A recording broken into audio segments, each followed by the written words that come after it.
वसई, विरार, नालासोपारा आणि नायगाव परिसरात वीज दुर्घटनांचे सत्र चिंताजनक बनले.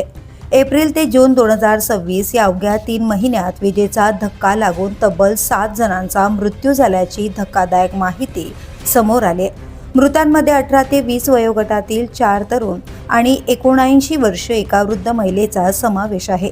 रस्त्यावरील उघडे विद्युत खांब, हाय व्होल्टेज तारा तसेच घरगुती आणि औद्योगिक वीज उपकरणांमधील तांत्रिक बिघाड ही या दुर्घटनांची प्रमुख कारणे असल्याचं समोर आलंय.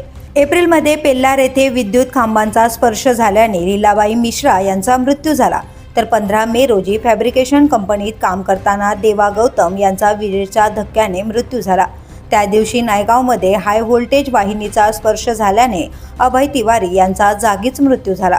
तर 12 जून रोजी विरारमध्ये वीज खांबावर दुरुस्ती करताना महावितरणाचा कंत्राटी कामगार गौरव मोरे याचाही दुर्दैवी मृत्यू झालाय.